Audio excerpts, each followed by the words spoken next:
I, 23F, never thought I would be writing this post. 3 weeks ago, my world fell apart, and I still feel like I'm drowning. I met Rob, 25M, in our sophomore year during the fall semester. We were both computer science majors, and from day one, he stood out. Rob was that guy everyone knew, smart, confident, always surrounded by people who wanted his attention. He had this way of making everyone feel like they needed his approval, his validation. I remember our first real interaction.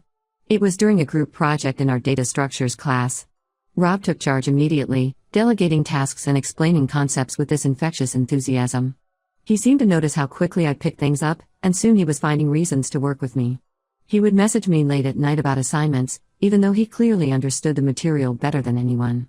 Looking back, I see how calculated it all was, but at the time, it felt special. Rob had a reputation in our department.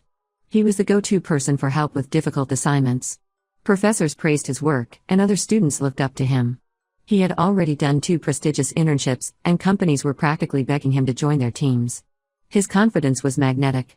When he started paying attention to me, I felt chosen, like I must be special for someone like him to notice me. The flirting started subtly. He would lean close while explaining a problem, his hand brushing against mine as we shared a keyboard. He remembered little things about me, my favorite coffee order, how I liked my code indented, the music I listened to while programming. He made me feel seen in a way no one else had before. After 3 months of this dance, Rob asked me out. I still remember that day perfectly. We were the last ones in the lab, debugging a particularly tricky piece of code. He turned to me and said he had never met anyone who understood him the way I did. I was completely swept away. My friends were thrilled, especially Sarah, my best friend since freshman year. She thought Rob would push me to be better, to achieve more. The first year seemed perfect, or maybe I just wanted it to be perfect so badly that I ignored the cracks. Rob was attentive and loving when we were together. He would bring me coffee during late-night study sessions, help me practice for technical interviews, and talk about our future in the tech industry. But there were always these small moments that nagged at me, things I brushed off because I didn't want to see them. He would cancel plans last minute, claiming he had to work on some revolutionary project. Sometimes he would disappear for hours, not responding to my messages even though I could see him active in our department's Discord server. When I brought these things up, he always had an explanation ready. He was networking with industry professionals. He was working on his startup idea. He was building his portfolio. He made me feel needy for even questioning him. Looking back, the red flags were screaming at me.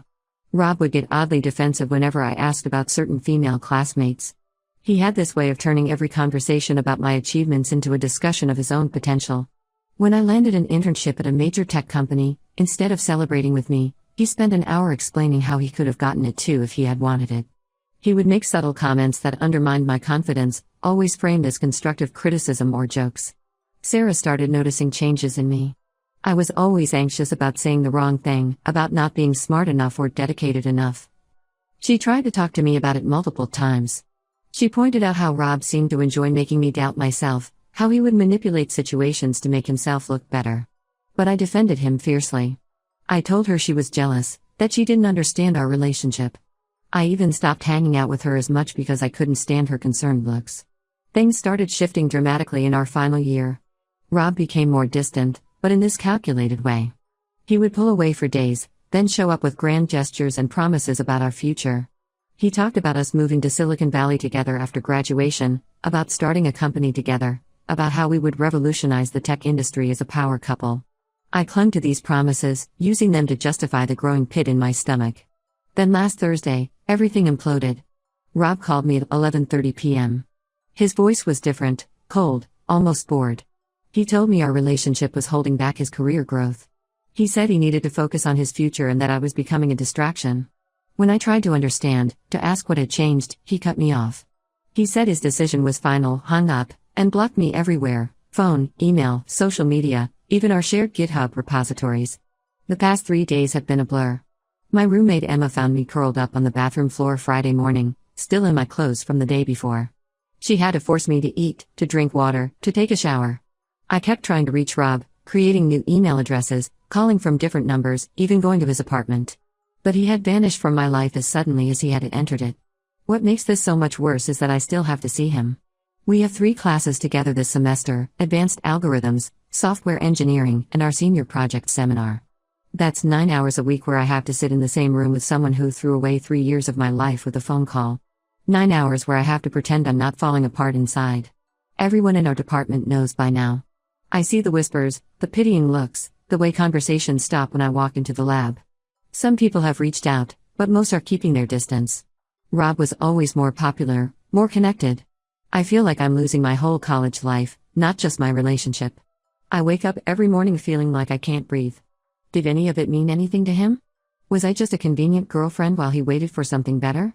How do I focus on graduating when my whole world has collapsed? How do I sit through lectures knowing he's in the same room, probably not even thinking about me? I need advice. Do I try to switch classes this late in the semester? Do I keep trying to get answers from him? How do I handle mutual friends asking what happened when I don't even understand it myself? Most of all, how do I stop feeling like such a fool for wasting 3 years of my life on someone who could throw me away so easily? Edit. Thank you all for the support. I'm trying to read through all the comments. Something happened today that I need to process, so I'll post an update soon. Update 1. It's been a week since my last post, and I need to update you all because everything I thought I knew has crumbled even further. First, thank you for all your support and advice. I've been trying to follow your suggestions about focusing on myself and my studies, but what happened today has thrown me completely off balance. Remember how I said I had to see Rob in class? Well, I finally discovered why he really broke up with me, and it had nothing to do with his career or needing space. The truth hit me like a truck on Monday morning, and I'm still trying to process it all. I had been avoiding our usual spots on campus, taking different routes to class, eating lunch in empty classrooms just to minimize the chance of running into him. But on Monday, I was running late for advanced algorithms and decided to risk stopping at the campus coffee shop. That's when I saw them. Rob was sitting in our spot, the corner table by the window where we used to spend hours coding together. But he wasn't alone. Tori from our machine learning class was with him. At first, I thought maybe they were just working on a project. Then I noticed she was wearing his favorite gray MIT hoodie, the one he never let anyone else touch. They were holding hands across the table, and Rob was looking at her the same way he used to look at me. My hands started shaking so badly that I dropped my coffee cup. The sound made them look up, and for a moment, Rob's eyes met mine. There wasn't even a flicker of guilt or shame in them. Instead, he pulled Tori closer and whispered something in her ear that made her laugh. I ran out of there so fast I left my backpack behind. Emma had to go back and get it for me later. The hits kept coming throughout the day. Jenny, a girl from our program who I've worked with on a few projects, messaged me on Discord. She said she had been wanting to tell me something for weeks but wasn't sure if she should get involved. According to her, Rob and Tori had been spending a lot of time together in the computer lab late at night since last semester. They would always choose the workstations in the back corner, away from everyone else. Jenny said everyone in their study group had noticed how close they were getting, but no one wanted to be the one to tell me. I spent the next few days piecing everything together like some sick puzzle. All those times Rob canceled our dates because of project work? He was with her. The nights he was too busy to call? He was with her. While I was sitting alone in restaurants waiting for him to show up, while I was defending him to Sarah and my other friends, while I was planning our future together, he was building a whole separate relationship with someone else. The timeline started making horrible sense. Last semester, Rob and Tori were paired up for a major project in advanced machine learning. I remember being a little jealous but pushing it down because I trusted him. He started staying late at the lab more often, saying he needed to focus on this project because it could lead to a research position. I even brought him dinner a few times, but he'd always said he was too busy for me to stay. Now I know why. Just when I thought things couldn't get more complicated, Blake from our database systems class approached me yesterday. Blake has always been on the periphery of our social circle, quiet, kind of shy, but really smart.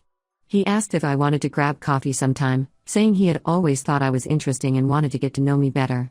He seemed genuine, and he's everything Rob isn't: thoughtful, humble, actually interested in what others have to say. For a brief moment, I was tempted to say yes. The idea of someone wanting me, especially now when I feel so worthless, was appealing. But something felt off about the whole thing. Blake and Rob had always been friendly, even though they weren't close friends. The timing of his sudden interest seemed too convenient. My instincts proved right this morning. I was cutting through the engineering building to avoid the main quad, where Rob and Tori usually hang out, and I saw Blake and Rob in an empty classroom. They weren't just having a casual conversation, they were laughing and looking at something on Blake's phone. When Rob noticed me walking past, they both got quiet really quickly. I decided to trust my gut and texted Blake a polite but firm no to his coffee invitation. Right now, I can't trust anyone who's connected to Rob, no matter how genuine they might seem. The whole situation has made me question everything and everyone around me. The hardest part is still having to see them together in class. Rob and Tori don't even try to hide their relationship anymore. They sit together in every class we share, their heads bent close as they share notes and whisper to each other. They act like they've been together forever, like the past 3 years of my life meant nothing. Meanwhile, I'm trying to focus on lectures while feeling like I can't breathe. My grades are starting to slip, and I can't afford that in my final year. I've started sitting at the back of the class, keeping my head down, trying to make myself invisible. The few friends I still had in the department are either taking Rob's side or avoiding both of us entirely. Some have even suggested that I must have done something to push him away, as if that would justify his behavior.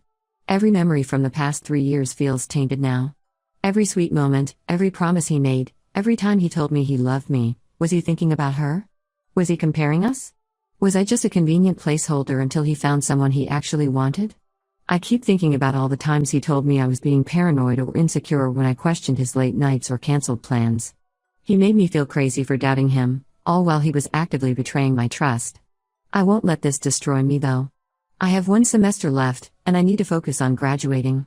I've blocked both Rob and Tori on everything, and I'm doing my best to avoid places where I might run into them. But I can't shake this feeling that there's more to this story that I don't know yet. Something about the way Blake and Rob are acting today makes me think this whole situation is even worse than I realize. Update 2. I need to write this update while my hands are still shaking, because what I discovered today has completely shattered any remaining doubts about Rob and Blake. My instincts about them were right, but the reality is so much worse than I could have imagined. Last week, I was pulling an all-nighter in the computer lab, trying to catch up on the work I'd fallen behind on. Around 2 a.m., Blake came in. He seemed surprised to see me there but acted friendly, setting up his laptop a few stations away. Around 3 a.m., he went to the bathroom, leaving his laptop open. I wasn't planning to look, I'm not that kind of person. But his messenger was open, and Rob's name caught my eye. It was like my body moved on its own. What I found made me physically sick. I had to run to the bathroom to throw up. Their chat history went back months. They had planned everything. Everything. Rob had told Blake exactly when he was going to break up with me, down to the hour. Blake's job was to wait exactly 3 days, then start showing up wherever I was, playing the nice guy role. They called it Operation Rebound. They had it all mapped out. Blake was supposed to be the perfect contrast to Rob, quiet, supportive, a shoulder to cry on. They had even analyzed my class schedule to figure out where Blake could casually run into me. The coffee invitation wasn't spontaneous, they had planned it weeks in advance. They had a bet going about how quickly Blake could get me to go out with him after Rob's breakup. But it gets worse. As I scrolled through their messages, I found links to a group chat with several other guys from our department. They called it the Players Club. These guys treated relationships like a sport, complete with points and rankings. They shared details about girls they were manipulating, traded tips on how to make girls feel insecure and dependent on them, and bragged about their conquests. I saw messages about me from throughout our relationship. Rob would share things I had told him in confidence, moments I thought were private between us. They mocked my trust in him, joked about how I never suspected anything when he was seeing other girls. There were detailed strategies about how to make me doubt myself, how to isolate me from my friends, especially Sarah. Then I found the messages about Tori. She wasn't special to Rob, she was just the latest target. They had a system where they would build a girl up, make her feel secure, then systematically break her down. Rob had already started laying the groundwork to do to Tori what he did to me. Blake was lined up to be her shoulder to cry on too when Rob eventually dumped her. I managed to take pictures of everything before Blake came back. I spent the rest of the night reading through 3 years of conversations, feeling more disgusted and violated with each message. It wasn't just about cheating, it was calculated psychological manipulation. They had been doing this to girls since freshman year, keeping detailed notes about what worked and what didn't. I debated what to do with this information for days. Part of me wanted to expose them to everyone immediately, to warn every girl in our department. But I knew they would try to paint me as the crazy ex-girlfriend, bitter about being dumped. So I decided to be strategic. I created a new email account and sent Tori the screenshots, especially the ones where they discussed their plans for her. I expected her to ignore me or call me jealous. She did, at first. She sent me a scathing message about how I was pathetic and needed to move on. But then Rob made a mistake. He fell asleep with his phone unlocked while Tori was at his place. She saw the group chat herself. She saw how they talked about her, the plans they had for her, everything. She confronted Rob about it, But he tried to laugh it off as just guys being guys, just locker room talk. That was his big mistake. Tori didn't keep quiet. She started asking around, and other girls began coming forward. It turned out Rob and Blake had done this to at least 6 other girls in our department. Each story followed the same pattern. Rob would date them while secretly seeing others, then Blake would swoop in to pick up the pieces. The whole thing has exploded in our department. Girls are warning each other, sharing stories, comparing notes. Several of us have screenshots and chat logs. Rob and Blake's reputation is in tatters, and they deserve every bit of it. I'm still processing everything. Part of me feels vindicated that everyone knows the truth now, but mostly I feel angry. I'm angry at Rob and Blake for their calculated cruelty. I'm angry at myself for not seeing through their acts sooner. But most of all, I'm angry that they probably did permanent damage to some girl's ability to trust. They turned something as vulnerable as love into a game, and they didn't care who they hurt along the way. Update 3. This will be my final update because I'm finally ready to close this chapter of my life. The past month has been a whirlwind of revelations and changes, and I want to share how everything ultimately played out. Tori broke up with Rob 2 weeks ago after finding even more disturbing chats between him and Blake. The messages weren't just about their plans to manipulate her, they were actively discussing which girl Blake should target next after Rob ended things with her. They had it all planned out, down to how long Rob should wait before starting to act distant and cold. When Tori confronted Rob about these messages, he tried to blame everything on Blake. He claimed he was just playing along to fit in with the guys, that he really cared about her. But Tori had seen enough. She forwarded all the evidence to every girl mentioned in their chats. By the end of that day, 5 more girls had come forward with their own stories about Rob and Blake's manipulation. The fallout in our department was massive. One girl, Maya, revealed how Rob had dated her during our first year, using the exact same playbook he used with me and Tori. Another girl, Jen, shared screenshots of Blake trying to comfort her after Rob ghosted her last year. It was the same pattern over and over. Rob would build girls up just to tear them down, while Blake waited in the wings to pick up the pieces. Several of us went to the department head together. We showed her the evidence of how Rob and Blake had created a hostile environment for female students in the computer science program. Their behavior had actually caused 2 girls to switch majors last year. The department took it seriously. Both Rob and Blake were asked to complete their remaining courses online and were banned from campus events. I switched all my class sections to avoid any chance of running into them. My grades have started improving now that I don't have to deal with their presence. Some mutual friends have reached out to apologize for not believing me sooner, admitting they had noticed red flags but didn't want to get involved. I'm polite but distant. I've learned a lot about who my real friends are through this. Sarah came by my apartment last week. We hadn't really talked since I pushed her away for warning me about Rob. She didn't say I told you so or make me feel worse than I already did. She just hugged me and said she was glad I finally saw the truth. We spent the whole night talking, and it felt like getting a piece of myself back. The whole experience taught me more than I ever wanted to know about trust and self-worth. I'm not jumping into another relationship anytime soon. I need time to rebuild my confidence and learn to trust my instincts again. But I'm also not letting Rob and Blake's actions destroy my faith in everyone. I've seen how the girls in our department have supported each other through this, sharing stories and warnings, creating a network to protect each other. I'm graduating in 2 months, and I already have a job lined up at a tech company in Seattle. The distance will be good, a fresh start away from all the memories and drama. Sometimes I still get angry thinking about those 3 years, about how they turned something as personal as relationships into a sick game. But I'm trying to see it as a lesson learned. I'm stronger now, smarter, and I know exactly what red flags to look out for. Rob and Blake can keep playing their games, but they'll find it much harder now that girls are warning each other about them. As for me, I'm done being anyone's pawn. I'm focusing on my future, my career, and most importantly, on trusting myself again. Thank you to everyone who supported me through these updates. Your advice and encouragement helped me find the strength to expose the truth and move forward. This chapter of my life is finally over, and I'm ready to write a new one, on my own terms.